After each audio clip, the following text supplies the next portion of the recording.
Good Thursday morning, and welcome to Ice Age TV, the internal combustion engine age YouTube channel. It talks all about cars, trucks, SUVs, the dogs, the motorcycles. It's the change of times, the attitude. Hey, hello there. Hello there. Good Thursday morning to all those people that watch my channel. And you know what? I'm saying hello this morning for a reason. Yes, I'm saying hello for a reason. But here we are, looking at all the collection of cars, vehicles, the antics, the addictions, the nonsense. Yes, I hear you. And as always, thanks so much for participating in my life, in the YouTube world, as I head over to the office, the barn, get the day going. I cut grass yesterday. Kid had other to-do projects, and used a zero-turn mower. Actually, I enjoy using a zero-turn mower more than I do my brand new tractor. Yeah, but anything, all of them beat the crap out of you. Excuse the language this morning for the youngsters out there, but anyways, getting the day going, and it's been a great week of conversation. On Monday, we had the goodbye. On Tuesday, we had the regret. On Wednesday, we had the review, and I thought, you know, it'd be a great conversation this morning, the hello conversation. Yes, that's because that's how we interact with each other. Typically, you say hello, but what's really interesting is, do you realize that hello, that word wasn't even created, defined until 1827. And initially, it was more about just wanting to get attention when you're out in the public. It was more of a surprise. But what's really interesting is the hello really became a common word used in society when the invention of the telephone was created. So Alexander Graham Bell, who invented the telephone, he's not actually the one that gets credentials for using hello. It's Thomas Edison, because Thomas Edison took Alexander Graham Bell's invention of the telephone and he made it better. And so, for the record, I used to be in the public telephone business. And so my dad, his true beginnings, after being in college in the Air Force, he was a telephone technician. That's my dad's true beginnings, and then he worked for the telecom companies, AT&T, Western Electric, Sprint, throughout his career. Hey, you. So for Thomas Edison, he actually took Alexander Graham Bell invention, and he made it better by creating a more powerful receiver so that the telephone communication could go further. Go on, Pups. We'll get you upstairs. Nope. You're not going upstairs because you're a mess.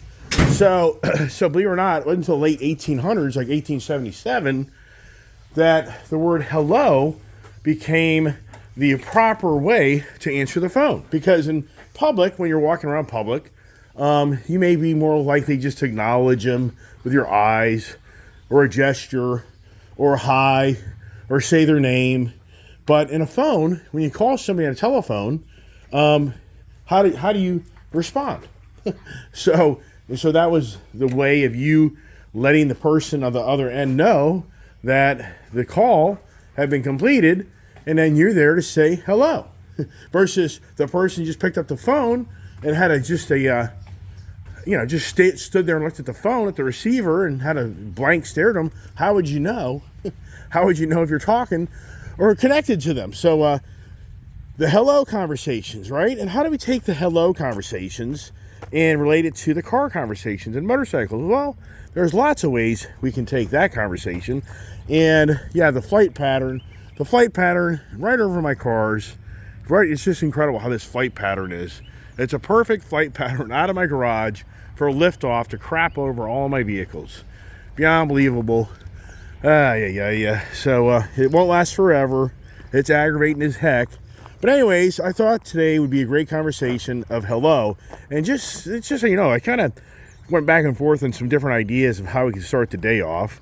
And what really kind of came to closure for the hello conversation was how Ram just released its new Ram 1500 RHO Rhino.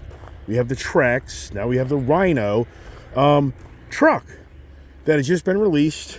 And I thought to myself, I could actually do a walk around on that truck because I already have it.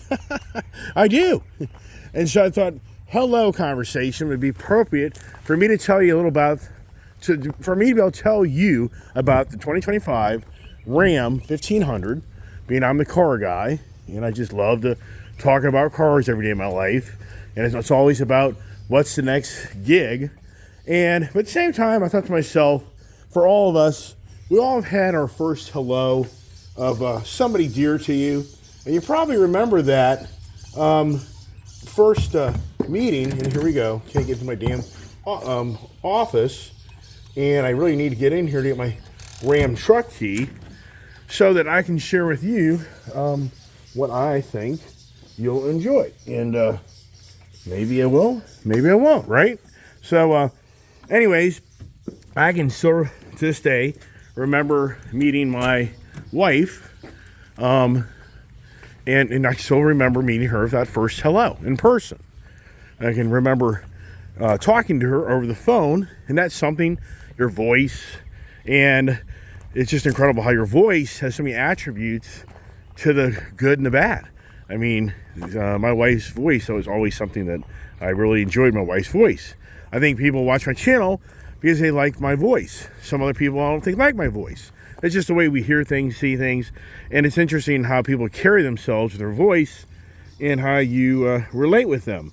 And so I think everybody can have a story of their first date, their best friend, their wife, their husband, your first job interview, whatever it may be. But for me, I have a really kind of Iceman story, and it's just never ending of the men. Us men, yeah.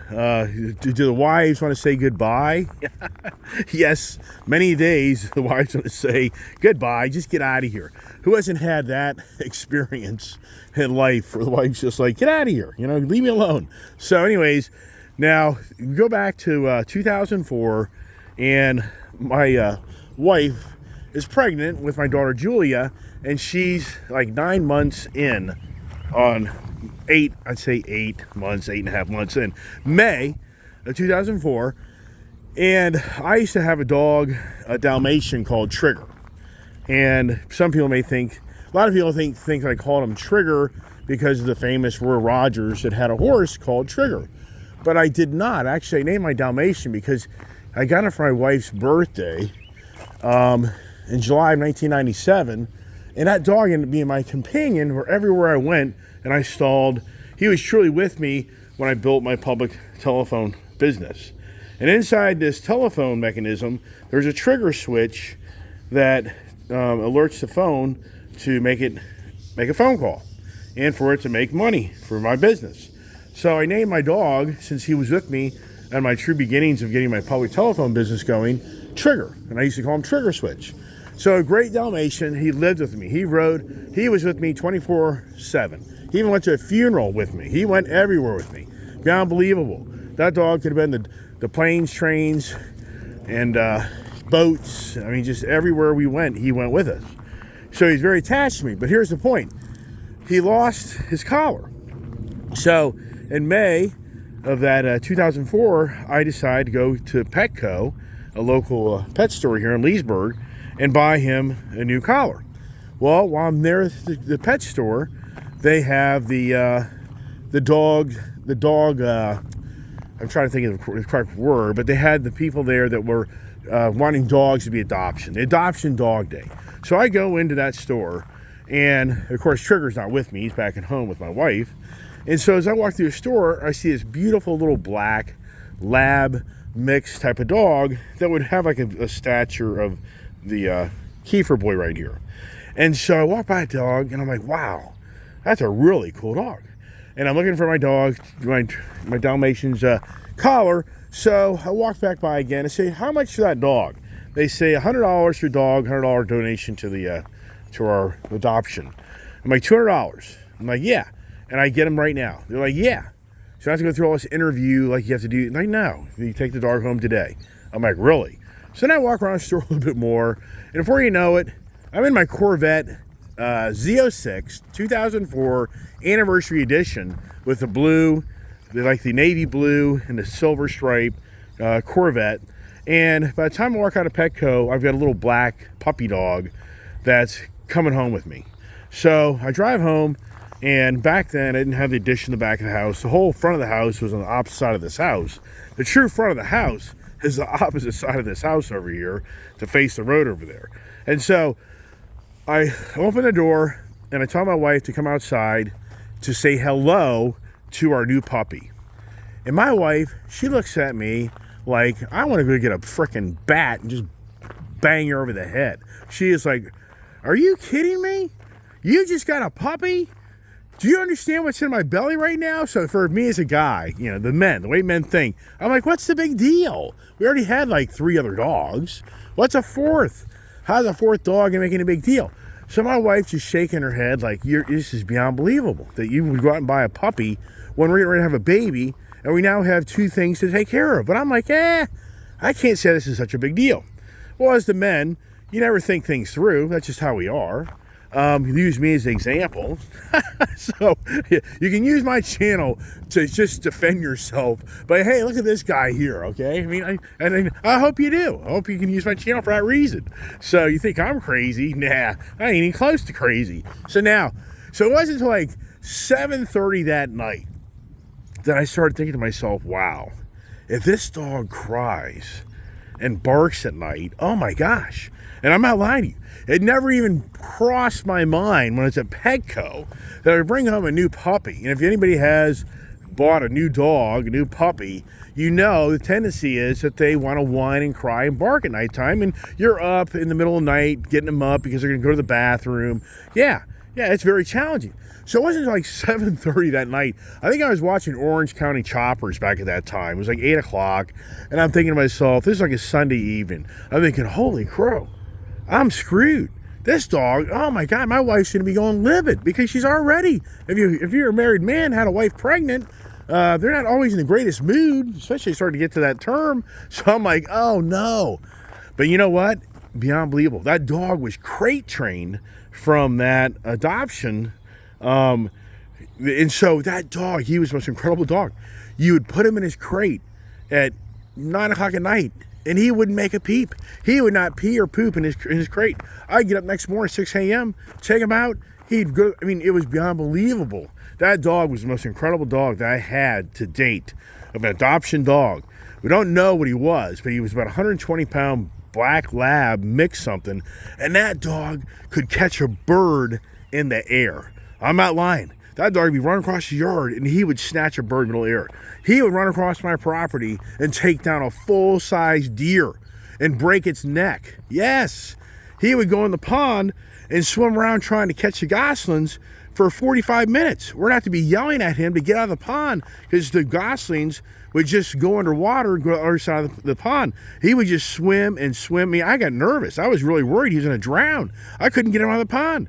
He would just swim forever trying to get those goslings. Sad part is, every year we had goslings, if he could find them, they're all dead. He was a true hunting dog. He had the wrong owner. I always say that dog, he needed to have the guy who wanted to go hunting. But yeah, so anyways, there's a story of the hello to my wife. But that dog ended up being a really great dog, and he would be ashamed to see how these other dogs let all the deer come in here and poop all over the property and eat our trees, and because he would chase them off. It was just so bad. I literally am not a deer guy. I'm not a hunter person, so I'd have to get my tractor out and go get the deer and go get rid of the damn deer, because otherwise you have a carcass out in my field that the dogs be eating. All right, so here we are. So the big release, I have the brand new 2025 Ram RHO. Somebody like, dude, you have a Ram TRX. Yes, I do. But Ram is doing this big announcement on how they get the brand new Rhino package. It's this truck. Ram is denying that this is in so many ways this truck. It's the exact same truck. Go watch the video. Let's see here. Are there vents? So there's vents right here. So they're making it sound like this new Ram 25 has air vents next to the lights.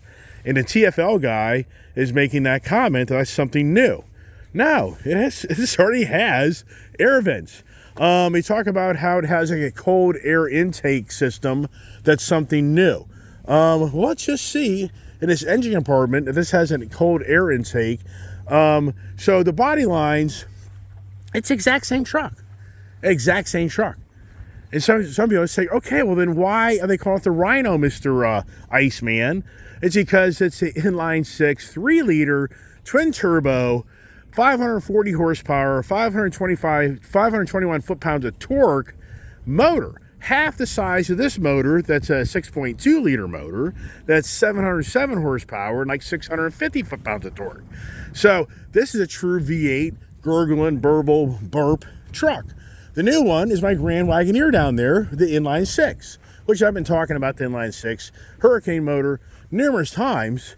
And you can see having trucks over here a little better on the debris side. So let's open up the hood, wherever the hood latch is. Here it is.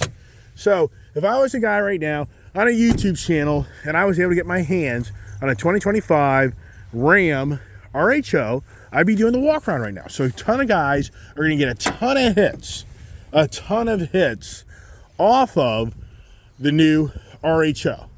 But I'm just going to tell everybody I already have one. But I decided to upgrade it with the real motor, a 6.2 supercharger. So I took the Rhino sticker off, everybody, and then I put the supercharged motor back in. I took it out of my Red Eye Challenger in the garage, and I put it in this truck. And this has a cold air intake. Hello. But the new Ram RHO has the inline six, and it has the actual air intake over here, and it has a little cold air intake. But the guys in TFL and your auto, there's so many YouTubers out there. I talked about this yesterday. Every and their brother goes and makes a video about a truck or car, and then, you're going to be famous, right? Yeah, right. Doesn't just work that way. So anyways, so here it is. This RHO, new cold air intake. Yeah, it already has the Ram TRX had cold air intake. So up front, nothing much different. They claim, this is where it's kind of interesting, because the front end is definitely different. It has the adaptive cruise control. Now, the TFL guy claims it has the hands-free driving, highway cruise. I don't know if that's factual or not. So here's something that's informative to you. If you look at the Ram TRX, you look at the Raptor truck, they have these little decorative like lights in the front end. Well, there's a reason. By the state laws, once your vehicle is X amount of feet wide, you have to have clearance lights or marker lights on the truck. That's a fact. So this truck is 8.5 inches wider than a regular Ram 1500 truck. The Raptor truck is like 8.5 inches wider than a regular F-150 truck. So you have to have clearance markers or some type of front end markers to, I guess, says you're wider than the average truck. Why? I really don't know to answer that. The TFL guy says that they're using lighter components in the front end of the truck, of the suspension.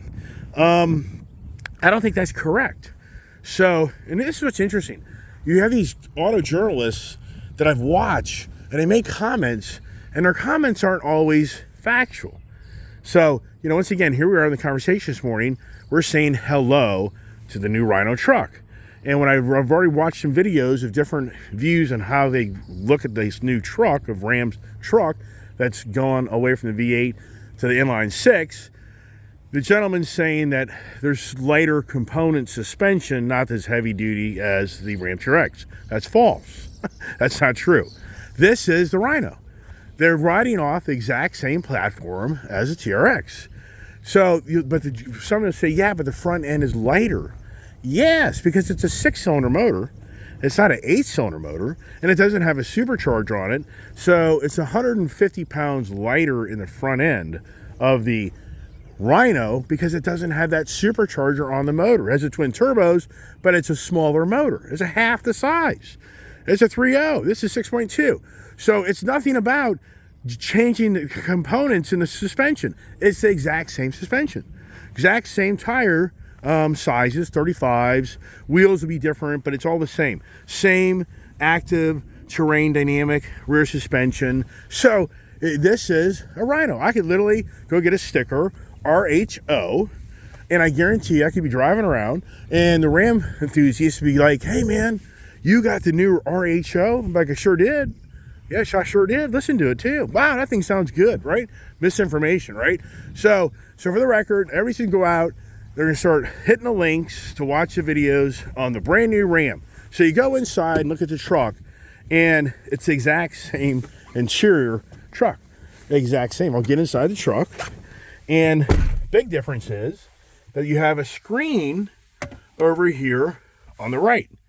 So that's a infotainment. It's more of an entertainment screen for the passenger. Can plug in their HDI or whatever plug it is, and they can then activate watching movies, videos, wherever they want. As the driver, don't really, the way they set it up, you really can't see it that well. But otherwise, same infotainment center, same auxiliary buttons. They took these physical controls and they put it into an actual touch screen, which if you have these vehicles, every now and then these touch screens go blank on you, they die. And so they're already kind of making fun of how, but I can't see how you have to be that worried about that. But same there, same steering wheel. It's the same truck. It's the same truck. But, okay. So, and it's only $72,000. Did you hear me? Including destination. $71,995. So, for those out there that are looking for the new Ram RHO, the back seat, exactly the same. Nope, you're not going anywhere. You're not going there. So, it's all the same. Exact same state. You'll see. Just watch. Prove me wrong. I love to be proved wrong. I really do. I don't have a problem with that. I have no problem with me being wrong. Okay, that's just, I think anybody here in life, he's like, yeah, okay, sometimes we're right, sometimes we're wrong. So, anyways, this is the review of the Hello Ram 1500 RHO. Yes, it is. Yeah, I should have got a sticker too. I should have got my erasable ink or something and written RHO this morning in this truck and told everybody, look, I'm so special. I got one of the first trucks. And if you never watched my channel and I promoted, they already had one. So you think about this. I could literally go get a sticker made, RHO, and the people who don't know my channel, I could say I've already got the first RHO from a dealer. They're not going to be ready till the end of third quarter. But here's the story.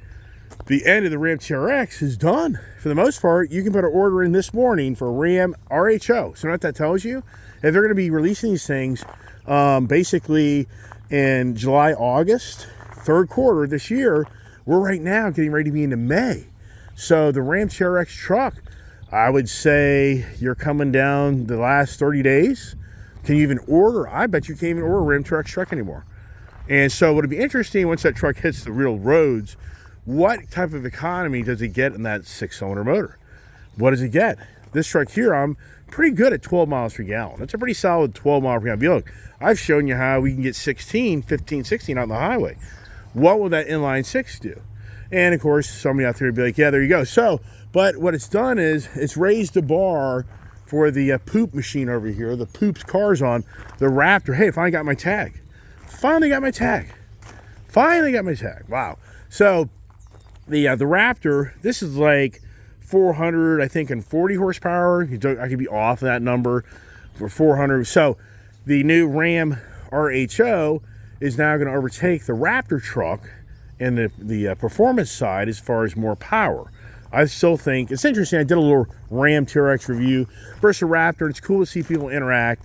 And I think both trucks, at the end of the day, both trucks win. Both trucks are badass. Both trucks are fun. I mean, they really are. I mean, I don't think you'd be unhappy. The Raptor R, the challenge is just too much money. It's just too expensive. Where's the camper? When do I say hello to the camper, right? I mean, yeah, does that go down today? I don't know. It's just the paperwork, this and that. How you get insurance, this. It's really cool out here. And yeah, you can see the smoker thing. It's pretty cool to have a smoker thing in here. It's helped somewhat in the garage. But hey, Carvana came through. Just so you know. I've already got a personalized tag on my Corvette. Now, how do you pull that off? I mean, really, how do you pull that off? So literally, I got my brand new tag. So for Carvana, a lot of people beat Carvana up. And so yesterday, Carvana sent me my brand new tag. Well, I have such a collection of personal tags. Yeah, I know. throw me in jail because I don't turn my tags in, whatever. Okay, I mean, yeah, but hey, another illegal across the border. Why don't you go down the border and take those people to jail? So if you go to my just drawers. I've got all these personalized tags, and so anyways, so what I did, I went to DMV, and that 63GG tag is still available. So I took it back, and I printed out my new registration, temporary registration, and I put that tag on my car. So instantly, poof, I now have a personalized tag. So someone comes up behind me, they know an old fart's driving this Corvette. Like, oh, that guy, he's born in '63. That's just some old fart, typical Corvette guy that, goes out. The guy, oh, here you go. So that's new. Yeah, it's the landing. The landings. Yeah, I know, putting nets up there. Yeah, it's tempting. It's definitely tempting to shoot something, If I can find a net, I mean, it's probably a good idea. I could just go from that top level there to this over here, and I probably could just shut down the bird craziness in my barn. But there's other areas back here that can go back there too, as well. I got my light in. It's interesting. People catch little things in my video, and there's a light bulb now in this, but it's Murphy's Law. When I took the light bulb out of this thing here, the light bulb, the end of it broke. And literally the light bulb then flew onto the top of my Camaro, bounced off the hood onto the ground, and busted in all a gazillion pieces. What's the odds of that, right? Yeah, it just doesn't end on the on this or that. So when you guys out in Florida, I bought registration for my car. I can't find it. So that Challenger is dead. So I had to call the state of Florida yesterday. I had to pay $38.50 to get my lost registration. You'd think they just charge like $10, right? I mean, why? Why so much money for that? It isn't really a lot of money. It's just a point, isn't it? On the hello, good morning conversations. And, here's something that I talk about all the time. It's so incredible how the bigger YouTubers out there are winning. In my book, they're winning. You know why they're winning? Because they're picking up huge subscription base of viewers, and they get huge looks at their channel, which drives the ad money, which drives the money. That's the whole key to this business when you're on YouTube, is the more people that watch your videos, the more money you make because of the ad revenues are generated from more viewers. So if you have a minuscule amount of viewers, you don't really make any money. So once you have the 20, 30, 40, 50,000, 80,000, 100,000 views on a weekly basis, then you start making a lot of money. But how do you draw the content to that? And what I see, because of what I talk about all the time, is it's a hello to my YouTube channel. I'm going to explain to you how things are in dire straits. Hello to my YouTube channel. I'm going to explain to you how the car industry is not going to survive. Hello to my YouTube channel. The housing market's in dire straits, and it's going to go broker than broke. Hello, I'm going to explain to you on how you're going to lose your job. So that's the hello. My YouTube channel, I don't think I really present that type of hello, but that seems to drive people to many, many channels. And the reason I'm saying this to you this morning, I just read, this is so funny. I think that Kiefer thinks his toy over there is something that he doesn't recognize, and he thinks it's something. He doesn't bark a lot. That's kind of interesting. He says, here, he wants to say hello. That's your toy, little boy. So here's the hello information. So I read an in-depth article in the Wall Street Journal, and sure, it could be biased. It could be trying to support the next election, because now it's the election year, and it's hard to believe for all of us. Hello, it's 4 years later. Isn't it incredible on how in so many ways hello to a new president happened 4 years ago, an election year of November of 2020. Yes, and so more than ever, it's all about the message that's going to be told to you through the social media machine, general media, of how you feel and what you think you should feel and what you think you should think. So it's really, it's the hello year. Who's going to be the next president of our country this fall? And that gets heavy and deep, and it can make people mad, make people unhappy. But here's the point. So our country, whether yours or not, our country for the first time ever has the greatest GDP, gross domestic product. You can look it up. That's a fact. Our country right now is outdoing all of the world, all of Europe, all of Asia, all of China, all of the the southern countries.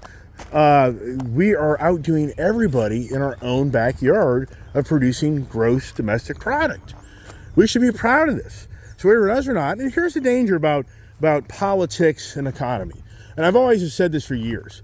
Whatever sitting president's in office, if you don't like that president, then you don't want to see things to be that great, because you hope to undermine them to put the person in that you want to be president. So in so many aspects, I think that you'll have people that just deliberately hold out and do devious things because they want to make things look bad, hoping they can elect the next guy in that they want to be in presidency. And so it's the tarnishing. But here's the real deal. This country is outdoing the world and being more productive per person. Now, once again, this is an article I read in the Wall Street Journal. And don't get me wrong, this can be to try to promote that Joe Biden's economy isn't as bad as everybody wants to make it. I get all that. But at the same time, if you look at what's going on, the wars in the world, and what's going on in Europe, just the natural gas production in our own country is through the roof because Russia cut off the natural gas supply to Europe. And so now we've replaced that with our own infrastructure here that we're shipping overseas like never seen. It's huge. It's massive. So that's a huge number in itself. But at the same time, our own side of our country, the green agenda has triggered the artificial intelligence. It's triggered the green agenda. It's triggered the Chips and Science Act. It's triggered, I've talked about it so many times on my channel, that this government's handing out billions and billions and billions of dollars. And there's a very fine line how the government feeds the economy that in the end, does it succeed or does it fail? And that's debatable on the industrialization through the government itself. And so, but at the same time, NVIDIA, that semiconductor super chip manufacturer, their stock is like at $1,100. Yeah, so people have made millions off of that company's stock options.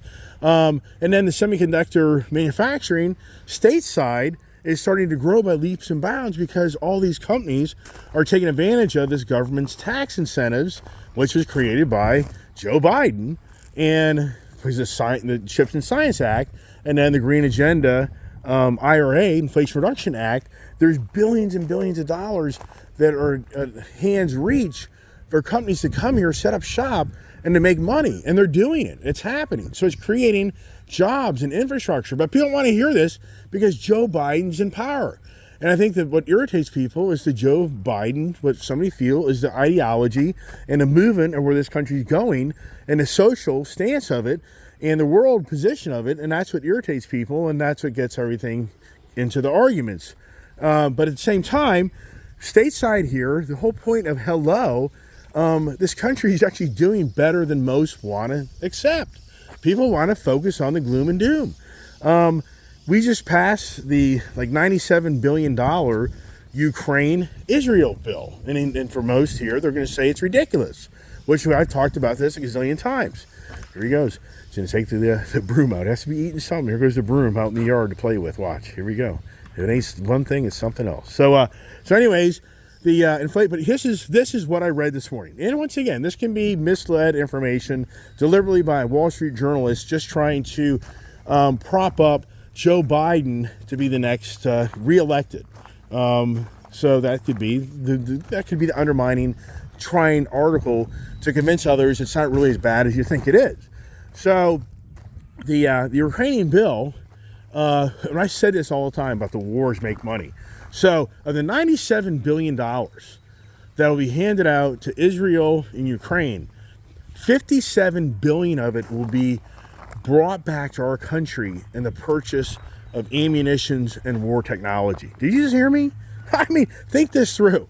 So I want you to talk about this. So $97 billion goes to these other countries, but they turn around and give right back to all the defense contractors, and all the ammunition and all the military warfare comes right back domestic side to help the economy, right? But I think most people are kind of on that page. But that's what this article is saying is, hey, you can get mad at the $97 billion you give Ukraine, but it just comes back to us stateside in so many ways for them to buy all their warfare to fight a war. Wars are all about money. But yes, as you know, say hello to the Palestinian community that is probably bigger in our country than we realize, that you're now starting to witness, because at the universities of our country now, the Palestinians are saying hello to show the protest of how this country is funding the Israel war to kill so many thousands. The claim is 30,000. So far, Palestinians have been killed over in the Gaza and the Israeli war. So the Palestinians are stateside here are now more than ever saying, hello, I'm a Palestinian, and this is unacceptable that your country is funding a war to kill my people. I mean, where does it go? And that's where I think, and that's what's so intriguing right now for me. They even had a whole nother article talking about how the feeling of the people in the country drives elections. And as you know, it's hard to believe, but 4 years ago, we were in this pandemic where everything was locked down. And then in so many ways, did George Floyd elect Joe Biden?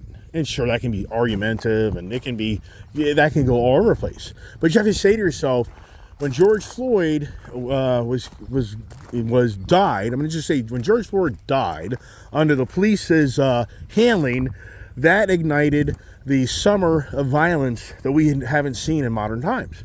And then it brought the BLM, it brought the divisions, it brought the unhappiness, it brought the not trusting. And so for Donald Trump being in power at that time, he's got a lot of things going on in his life, which he's got a pandemic where people are not working, where you've got fear of people dying, and then you have the constant rhetoric of the president's not handling things correctly, and then it goes to this fighting in the streets.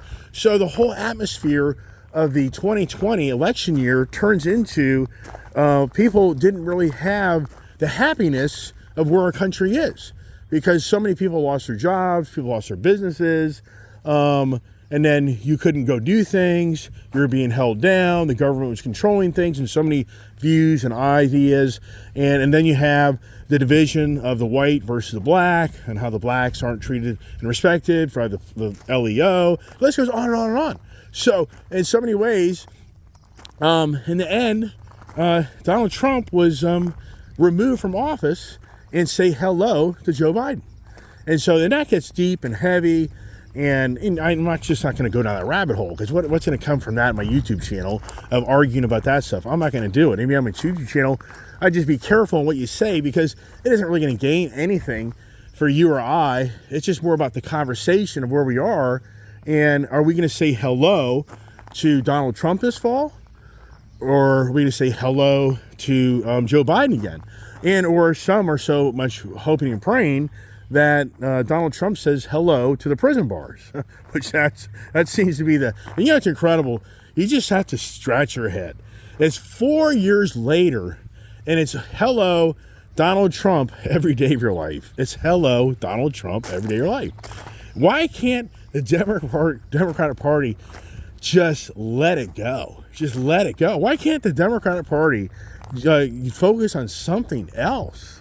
I mean, sincerely, really. I mean, think it through. I mean, why is Donald Trump make you so mad? And why is it always about Donald Trump is the reason you voted for Joe Biden?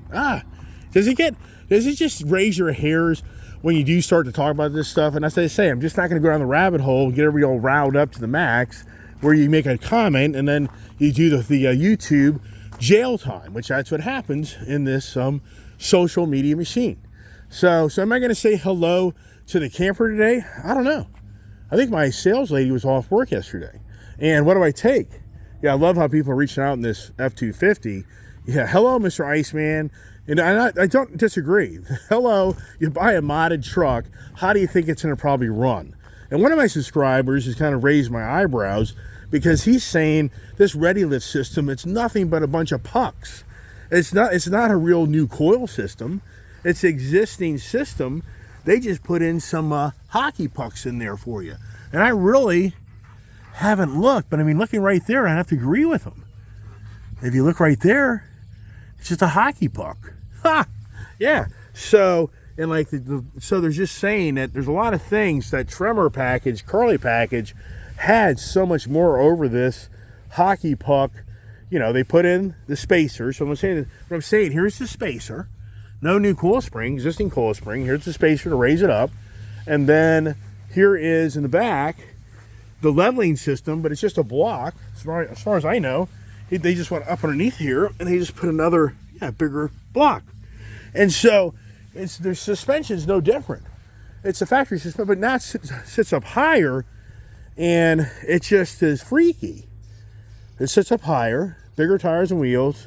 And so I guess what a lot of people are saying is, here's your challenge, is that you should have put better coil springs in the front end and some other links for the steering. A lot of variables go there. So would I redo it? No. I mean, in all sincereness, Kirby wants his truck so bad that he's happy I bought it, because I'll barely drive it. And then I'll just take it back and trade it for the Ranger Raptor and say, here, buy back your truck. And if you want it so bad, give me big money for it, because I paid big money for you. Yeah, I can't wait to show that YouTube video. Yeah, is that where that all goes? Maybe. I don't know. All right, I talk a lot. I get that. I got to go to work. Got the Charger back there. It's not getting pooped on too bad. But, you know, it just comes down to, got to pull the cars out, and I got to power wash them off. And there it is. And I don't disagree. Get a net. Find a big-ass net. And, you know, which I really haven't focused on it. But if I went up in that corner just right there, and all the way across, then all the way across, and went up there just to that top deck, it's possible that would work. I like it. That'd be a great idea. Motorcycle riding, just too much on my agenda. So, yeah, whatever. But for me, my last motorcycle ride was just about my last motorcycle ride. Until you have that happen in your life, you step back and think, wow. I mean, I'm not lying. You step back and you just think, wow. Yeah. Beyond believable. You know, this Corvette, I had all my vehicles on battery tenders. I swear there's that Corvette engineered something years ago where in the back here, I think I can buy a battery tender thing. And there's a little like plug back here that you plug in this device, and then it feeds back into your battery and trickle charges it. I think there's something out there like that, but it's probably $200-300 for that damn thing.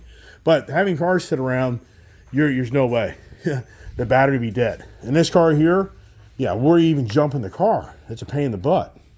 All right, that's it. I'm going to wrap it up. I'm going to say goodbye. And so stay tuned for more adventures. Thanks for all the support. And as always, share the channel. Help me grow the channel. And I think the channel gets bigger and better as I grow it and get more creative and give back as well. I sometimes think I need to put like a $20 bill somewhere in the shop once a week. Put like a $20 bill that's kind of, you can see it, but if you really watch my video, and then if you email me, then whoever gets the first email gets the $20. And instead of doing the comments thing, it's too dangerous. I'd rather have it be email, because then I could have proof of record of the time the email came in for anybody to challenge that they got the $20 bill. And I send you a sticker. How about that idea? I think that'd be fun. $20 bill throughout the Monday through Friday. I'll hide it somewhere, but it's, you know, you can see it. And whoever responds to my email first, I send them a $20 bill or a $20 check or $20. The danger is with the damn mail. You put a $20 bill in there, and somebody probably sees it.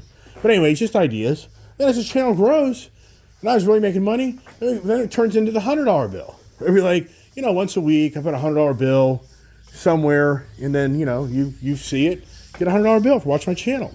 I mean, if the channel grows, makes me money, I'll get creative. I will do that. So anyways, there it is. Have a great day. God bless. Stay safe.